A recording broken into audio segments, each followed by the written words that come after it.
Helbergsgård, som ligger lige her til højre for mig, kan prale af at have skrevet Danmarks historie. Det er jo netop her, lige nøjagtigt her, at den militære besættelse sluttede i 1945. Og hvorfor blev det så lige her? Ja, her bag ved mig, der ligger bjerget. Og oppe på bjerget var et tysk batteri, som vi har fortalt tidligere, var hele kysten her, Kattegat-kysten. Den var spækket med tysk marinepersonel, der passede på kysten her. Man havde et batteri nede i Dokkedal, som vi tidligere har besøgt, og man havde også et stort batteri her oppe på bjerget ved Helbergsgård. Og det var ikke småting. Der var 13 kanoner deroppe, og de største var kaliber 7,5 cm, så det var altså noget, der ville noget deroppe. Der var der også en hel del personel knyttet til batteriet, der havde, hvad skal vi sige, var indrettet som et fort. Og da besættelsen nærmede sig sin afslutning der i maj 1945, så synes lokale frihedsfolk, at det kunne være skægt at drille dem endnu mere, end man havde gjort. Så klippede man telefonledningerne over, så de i princippet i hvert fald stod uden kontakt med omverdenen. Og da så frihedsbudskabet lød der 4. maj om aftenen, og man skulle til at holde befrielse fra næste morgen 5. maj kl. 8, ja, så hævdede han deroppe, ham der var boss her på foretagendet, at det kendte han ikke noget til. Han ville ikke overgive sig.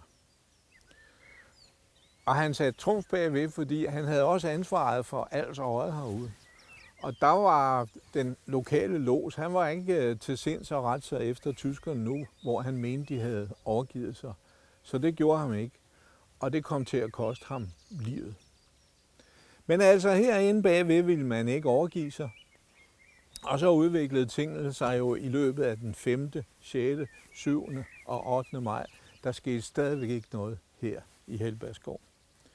Men det gjorde der et andet sted i Danmark, nemlig på Bornholm. På Bornholm havde man også en kommandant, der ikke ville overgive sig. Og det var jo sådan lige på grænsen med, at det var den russiske interessesfære derude.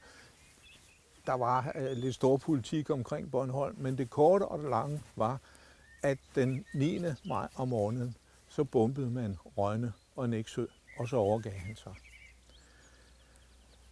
Det hørte man jo også godt her i Helbergsgård, og så var man jo lidt bekymret for, at han også kunne bombes ud. For så vidste man jo godt, at husene dernede i byen, de var i akut fare.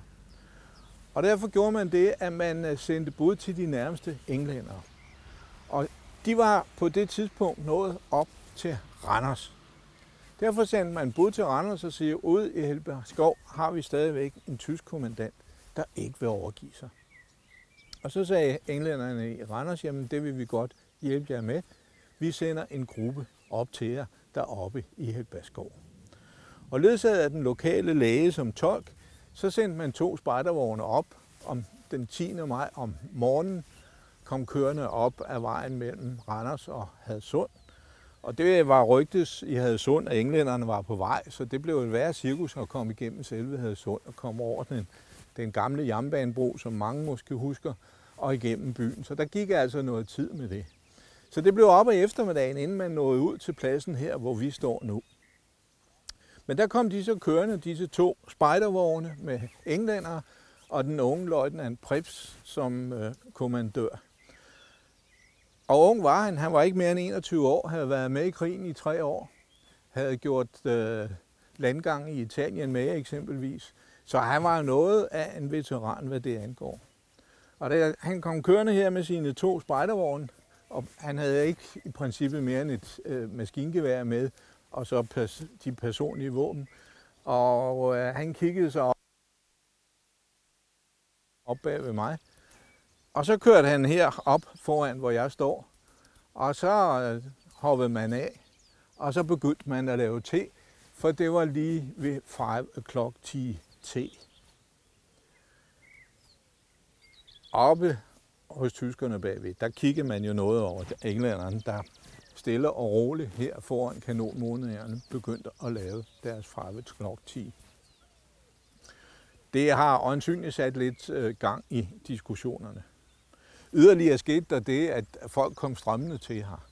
Og de kom med smørbrød til de, jeg havde nær sagt, stakkels englændere, som virkelig guffede dansk smørbrød i sig, så det forslog noget. Og det hele taget var det mere et gedemarked her foran, end det var egentlig en, en dramatisk krigsbegivenhed, der var ved at udspille sig. Det gav som sagt diskussioner deroppe, og på et tidspunkt fik andre taget magten, og man tvang kommandanten til at overgive sig. Og det skete altså her ved Helbergskov den 10. maj, cirka kl. 18 om eftermiddagen. Og vi har været i arkiverne, fordi vi kan godt sætte vores seere ind i, hvordan det så ud, da man overgav sig. Prøv at kigge her. Typisk var tyskerne bevæbnede. Englænderne rørte ikke deres våben.